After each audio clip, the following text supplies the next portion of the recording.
और चलिए अब रफ्तार से देखते हैं खबरें। प्रधानमंत्री नरेंद्र मोदी ने विश्व जल दिवस पर जल शक्ति अभियान की शुरुआत की। इसे कैच द रेन कैंपेन का नाम दिया गया है। भीलवाड़ा के शक्करगढ़ के पूर्व सरपंच किशोर कुमार शर्मा समारोह में प्रधानमंत्री मोदी से रूबरू हुए। उन्होंने पीएम को इलाके में फ्लोराइड युक्त पानी की समस्या दूर करने के बारे में बताया। विश्व जल दिवस पर सीएम अशोक गहलोत ने ट्वीट कर जल संरक्षण की अपील की। केंद्रीय जल शक्ति मंत्री गजेंद्र सिंह शेखावत ने भी जल विश्व दिवस पर जल संरक्षण की अपील की। बीकानेर में आज जल दिवस के अवसर पर जन स्वास्थ्य एवं अभियांत्रिकी मंत्री डॉक्टर बीडी कल्ला ने पानी की एक एक बूंद के सदुपयोग का आह्वान किया। सीकर से बीजेपी सांसद स्वामी सुमेधानंद सरस्वती ने विश्व जल दिवस पर लोगों से जल की एक एक बूंद बचाने की अपील की। केंद्रीय मंत्री अर्जुन मेघवाल ने जल की हर बूंद को संरक्षित करने का संकल्प लेने की अपील की। कहा, जल है तो कल है। वहीं दौसा में जिला कलेक्टर पीयूष समारिया ने जिला स्तरीय अधिकारियों को जल संरक्षण की शपथ दिलाई ताकि वो अपने क्षेत्रों में पानी बचाने को लेकर जागरूकता अभियान चलाएं। प्रदेश कांग्रेस प्रभारी Ajay Maken mission by election पर मरुधरा पहुंचे। बताया जा रहा है कि वो मुख्यमंत्री अशोक गहलोत और पीसीसी चीफ के साथ चर्चा करेंगे। माकन ने कहा, उम्मीदवारों के नाम पर मंथन के लिए आए हैं, उन्हें उपचुनाव पर अच्छे रिजल्ट की उम्मीद है। और अजय माकन के जयपुर दौरे के दौरान आत्मदाह की धमकी देने वाले शिक्षक को पुलिस ने गिरफ्तार किया। राजधानी की बजाज नगर थाना पुलिस ने शिक्षक हरपाल दादरवाल को शांति भंग में गिरफ्तार किया। एनसीपी चीफ शरद पवार ने एक बार फिर महाराष्ट्र के गृह मंत्री अनिल देशमुख का बचाव किया। कहा, परमवीर सिंह के आरोप पूरी तरह गलत हैं। जम्मू कश्मीर में शोपियां में सुरक्षा बलों ने 4 आतंकियों को मार गिराया। ये सभी लश्कर ए तैयबा से जुड़े थे। इलाके में 2 और आतंकी छिपे होने की आशंका है। सीकर पुलिस की विशेष टीम ने 200 कार्टन अवैध शराब जब्त की। इसकी कीमत 11 लाख आंकी गई। अजमेर के किशनगढ़ में जयपुर रोड हाईवे पर भीषण सड़क हादसा हुआ। केंद्रीय विश्वविद्यालय के प्रोफेसर गंभीर रूप से घायल हुए। ग्रेड पे की मांग को लेकर पटवारियों का धरना 35 दिनों से जारी है। पटवारियों को अब दूसरे राज्यों के पटवारियों का भी समर्थन मिल रहा है। उत्तराखंड से आए पटवारी भी धरने में शामिल हुए। केंद्रीय कृषि कानून के खिलाफ किसानों का आंदोलन लगातार जारी है। कल जयपुर में किसानों ने महापंचायत बुलाई है। किसान नेता राकेश टिकैत भी इसमें शामिल होंगे।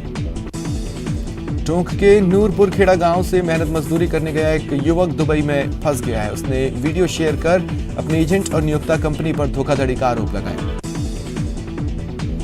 बाड़मेर पुलिस ने पंजाब के कुख्यात हेरोइन तस्कर को गिरफ्तार किया। उसे बाड़मेर लेकर आई है, कोर्ट में पेश किया जाएगा।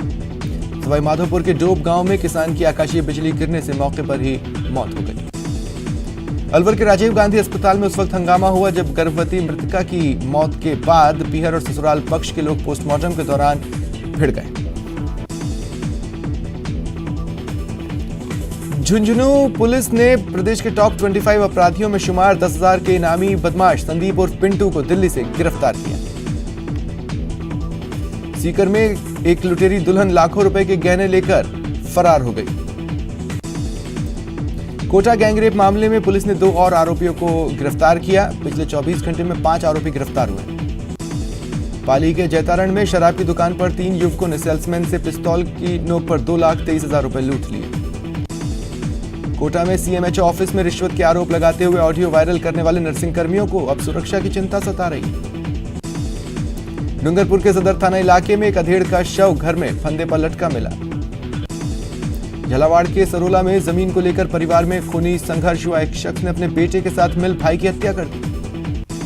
कोटा में असामाजिक तत्वों के खिलाफ कार्रवाई की मांग को लेकर जैन समाज के लोगों ने भीमगंज मंडी थाने का घेराव किया। चलती ट्रेन में विदेशी महिला के साथ छेड़खानी के आरोपी निलंबित आरपीएफ हेड कांस्टेबल की कभी भी गिरफ्तारी हो सकती है। कोटा की दादाबाड़ी पुलिस ने जान से मारने की धमकी देकर 5.5 लाख रुपए की डिमांड करने वाले 2 बदमाशों को गिरफ्तार किया।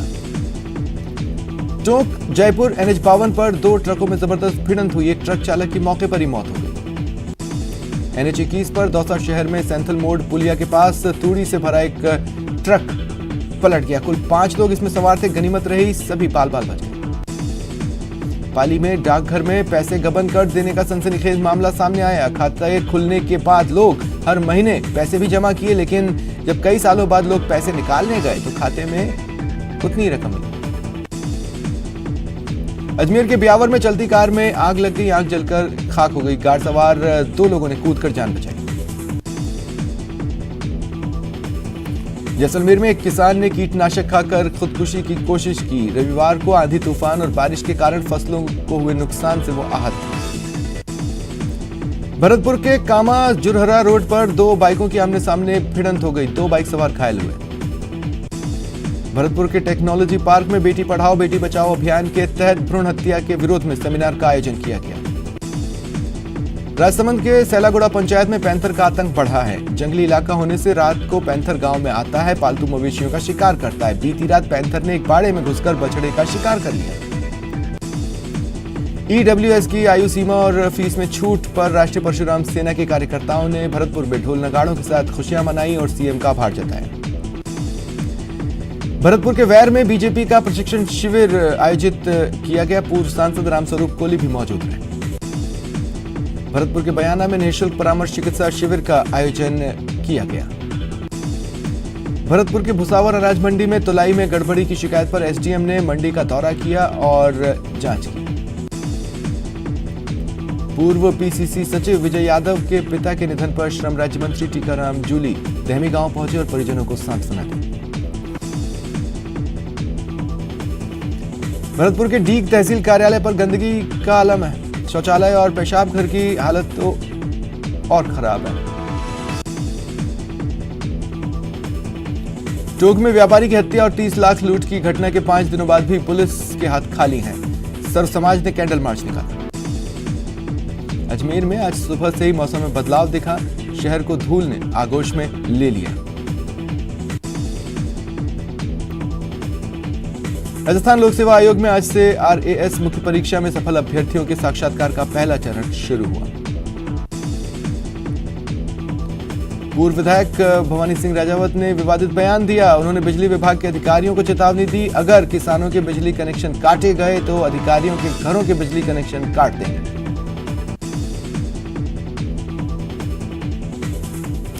भरतपुर के पसोपा में 65 दिनों से धरने पर बैठे लोगों ने सरकार को सख्त चेतावनी दी। आरोप लगाया सरकार संवेदनहीन हो चुकी है। श्रीगंगानगर से बीकानेर को जोड़ने वाले नेशनल हाईवे संख्या 62 पर सूरतगढ़ के पास इंदिरा गांधी नहर परियोजना पर बना पुल जर्जर हो चुका है। बीकानेर में बीजेपी पार्षदों ने नगर निगम आयुक्त का घेराव किया और वार्डों में पैकेज के कार्य में भेदभाव का आरोप लगाया। डूंगरपुर जिला सरपंच संघ ने बिजली निगम के निजीकरण और ठेका प्रथा के विरोध में कलेक्टर को ज्ञापन दिया।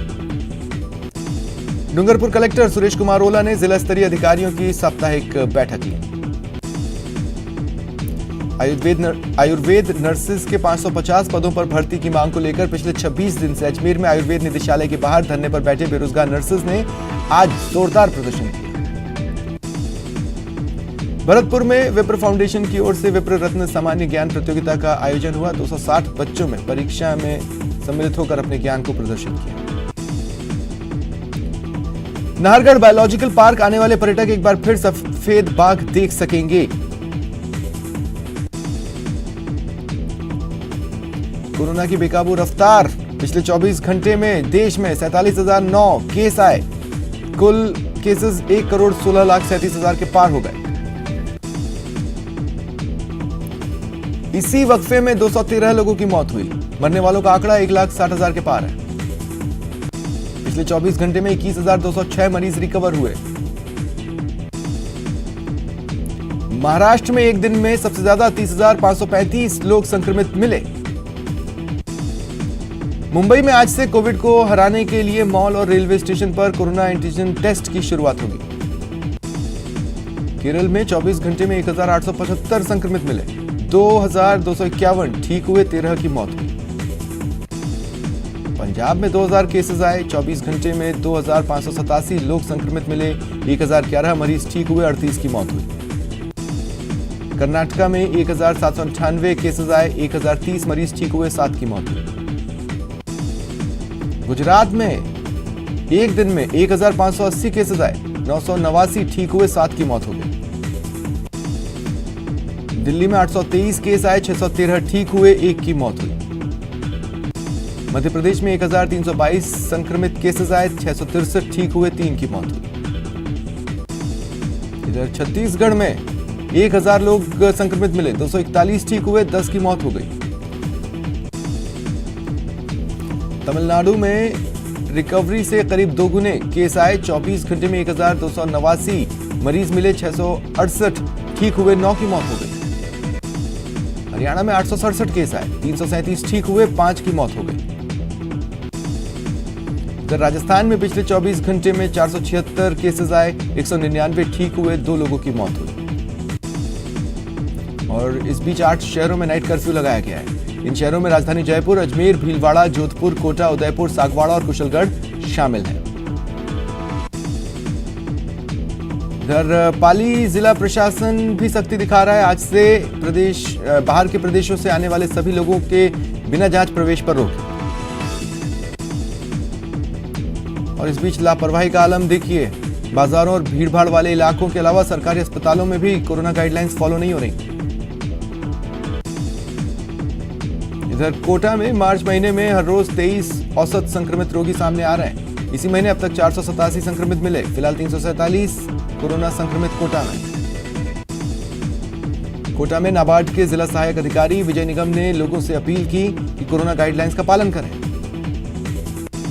12 जिले में एक बार फिर कोरोना संक्रमण के मामलों में बढ़ोतरी हुई है। भविष्य में लॉकडाउन जैसी स्थिति न आए, इसके लिए मास्क पहनने और सोशल डिस्टेंसिंग का पालन करने की अपील की जा रही है। इधर चित्तौड़गढ़ का 3 दिवसीय जौहर मेला लगातार दूसरे साल सांकेतिक रूप से आयोजित किया जाएगा। अलवर जिले के बानसूर में श्री श्याम पदयात्रा सेवा समिति ने विशाल पदयात्रा निकाली। कोटा में राजस्थान ब्राह्मण महासभा महिला संगठन की ओर से फागोत्सव का आयोजन किया गया। भरतपुर में रोशनी क्लब ने मस्ती भरा होली मिलन समारोह मनाया। महिलाओं ने गीतों पर नृत्य की प्रस्तुति दी। बूंदी के तिलक चौक स्थित भगवान चारभुजानाथ के मंदिर में फागोत्सव मनाया गया।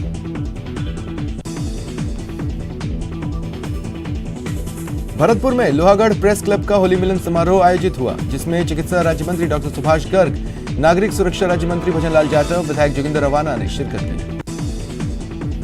सीकर के लक्ष्मणगढ़ कस्बे में शेखावाटी उत्सव में फाग का आयोजन किया गया। मिनी खाटू धाम के नाम से जाना वाला झुंझुनू जिले का सूरजगढ़ कस्बा एक बार फिर शाम के रंग में रंगा नजर आया। दिल्ली के सुमित छत्रसाल ने लोहागढ़ केसरी का खिताब अपने नाम कर लिया। भरतपुर के लोहागढ़ स्टेडियम में आयोजित राष्ट्रीय स्तर के कुश्ती दंगल में सुमित ने मोनू को हराकर जीत हासिल की। रुकते हैं ब्रेक के लिए।